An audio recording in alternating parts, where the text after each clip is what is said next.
बिस्मिल्लाहिर्रहमानिर्रहीम। अस्सलाम वालेकुम नाजरीन, मैं हूं फयाज़ महमूद और आप देख रहे हैं फयाज़ महमूद यूट्यूब चैनल।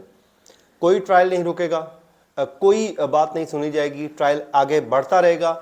ये जनाब सिंध हाई कोर्ट ने कह दिया है कि जनाब ट्रायल किसी सूरत नहीं रुकेगा जब तक फैसला नहीं आ जाता, क्योंकि हुक्म इम्तना है नहीं और इसलिए ट्रायल रुकने वाला नहीं है। ये बड़ी वाज़े अपडेट सामने आ गई है जो जहरा काज़मी केस में, जिसमें ख्वाहिश थी कि शायद ट्रायल रोक दिया जाएगा और उसके बाद चार्ज फ्रेम की जो कार्रवाई है वो रुक जाएगी और ये कार्रवाई आगे नहीं बढ़ेगी। सिंध हाई कोर्ट में होने वाली कहते हैं कि जी अब तक की सबसे बड़ी और अहम तरीन समात का अहवाल इस वीलॉग में मैं आपके साथ शेयर कर देता हूं। लेकिन जो ट्रायल कोर्ट में भी कुछ चीज़ें सामने आई हैं वो क्या थी वो मैं आपके सामने इस वीलॉग में शेयर कर देता हूं।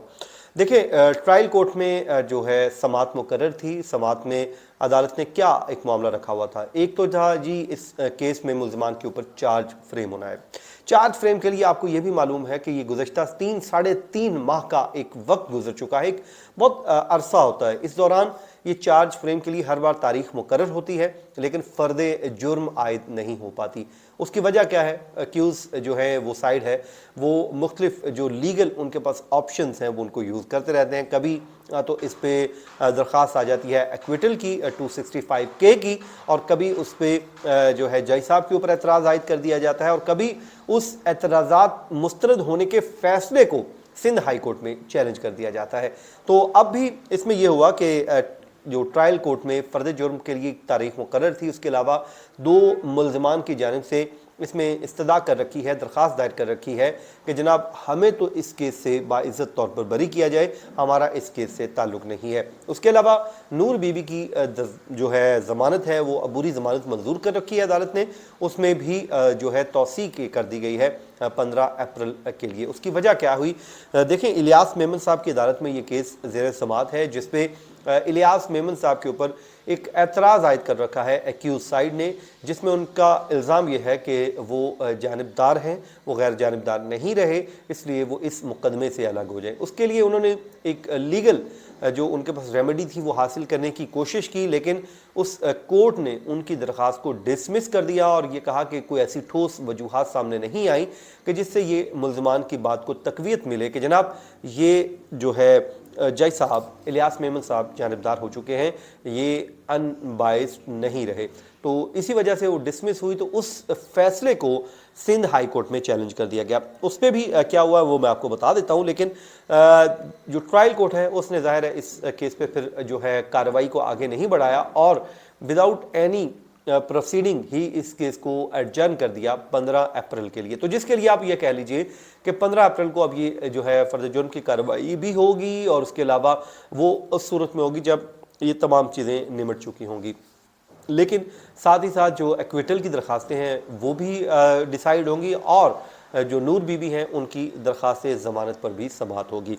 इसी तरह सिंध हाई कोर्ट में भी 2 मैटर जो है वो ज़ेर समाअत हैं। पहला तो एक MLO से मुतालिक जो पार्शली जो दरख्वास्त मंजूर हुई थी उसके ख़िलाफ़ मेहदी अली काज़मी ने सिंध हाई कोर्ट से रुजू कर रखा है और जिसमें उन्होंने वो दरख्वास्त दायर कर रखी है। और आम तौर पे ये कहा जाता है कि जो नज़रसानी की जो दरख्वास्तें होती हैं वो वही बेंच सुनता है जो बेंच पहले ये फैसला दे चुका हो। तो आपको पता है कि पहले इस केस में बेंच जो है रोस्टरूम के मुताबिक दस्तयाब नहीं था, अब दस्तयाब हुआ तो उस पर जज साहब ने कहा कि जी मैं तो पहले ही इन मुकदमात से वो अलग हो चुका हूँ। लेकिन फिर जो जिब्रान नासिर साहब ने कहा कि जी ये चीफ जस्टिस ऑफिस ने ही आपको ये केस मार्क किया है, लेकिन उन्होंने कहा कि जी वो वापस भिजवाते हैं तो ये वो केस नहीं सुन सकते। लेकिन उन्होंने बहरहाल अभी इस बात पे ये फिल वक्त के लिए अर्जन हो गया, इस पर भी कोई कार्रवाई आगे नहीं बढ़ सकी। अगली जो बड़ी अपडेट है अहम है वो है जी जस्टिस उमर सयाल साहब की अदालत है, सिंध हाई कोर्ट में ये केस की समाअत हुई है।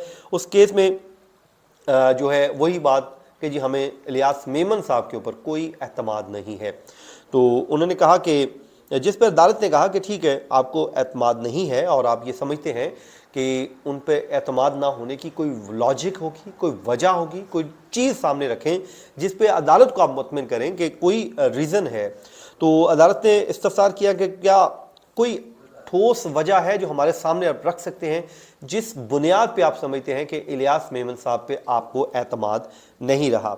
अदालत को मुतमिन करें और जिसके बाद हम आपकी बात को आगे सुनते हैं, क्योंकि इस वक्त जो आपने چیزیں ہمارے سامنے رکھی ہیں اس کے مطابق تو کوئی ایسی ٹھوس ریزن ہمیں لگ نہیں رہی جس کی بنیاد پر آپ کہہ سکیں اور کہ ہمیں جی ان پہ اعتماد نہیں ہے۔ پھر عدالت میں یہ بھی کہا گیا کہ جی ہمارے اوپر انسانی اسمگلنگ کی دفعات لگا دی گئی ہیں ایکیوز کے اوپر، اور حالانکہ ہم ایسے کسی بھی کام میں ملوث نہیں ہیں۔ چارج فریم میں بھی لگائی گئیں، ایف آئی آر میں بھی لگائی گئی ہیں، اور اس کے بعد وہ جج صاحب ان کی کوئی بھی درخواست آتی ہے اس کو مکمل طور پہ سنتے بھی ہیں، ان کو چیمبر میں بھی بلا کے سنتے ہیں، لیکن ہمیں اس طرح نہیں سنا جاتا، جس پر عدالت نے کہا کہ آپ جو ٹھوس وجہ کو سامنے رکھیں کہ کوئی عدالت کو قانون بتائیں، کوئی قاعدہ بتائیں جس پہ ہم آپ کی بات کو سنیں، آپ کی بات کو سمجھیں کہ واقعی آپ ٹھیک کہہ رہے ہیں کہ وہ جج صاحب آپ کے خلاف جانبدار ہو چکے ہیں یا غیر جانبدار نہیں رہے۔ تو جس پر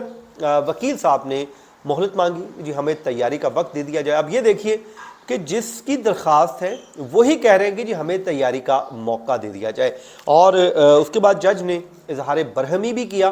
پھر یہ بتایا یہ جاتا ہے کہ عدالت نے یہ بھی کہا کہ جس قسم آپ پتہ نہیں کس قسم کی درخواستیں لے کر آ جاتے ہیں تو آپ اس پہ تیاری کیجئے، اور یوں سندھ ہائی کورٹ نے جو آرڈر ہے اس میں بھی لکھا ہے کہ ٹرائل جو ہے وہ نہیں رکے گا، ٹرائل چلتا رہے گا، اور جو اگلی ہیئرنگ ہے اس پہ جو روٹین کے مطابق جو بھی ٹرائل کورٹ نے کارروائی کو آگے بڑھانا ہے وہ بڑھائے۔ تو اب یہ آپ کہہ لیجئے کہ جو ایک طریقہ اپنایا گیا تھا کہ ٹرائل کو رکوایا جائے کسی بھی طریقے سے، تو وہ بظاہر چال جو ہے وہ ناکام ہوتی ہوئی دکھائی دے رہی ہے، اور عدالت نے برہمی کا اظہار بھی کیا ہے۔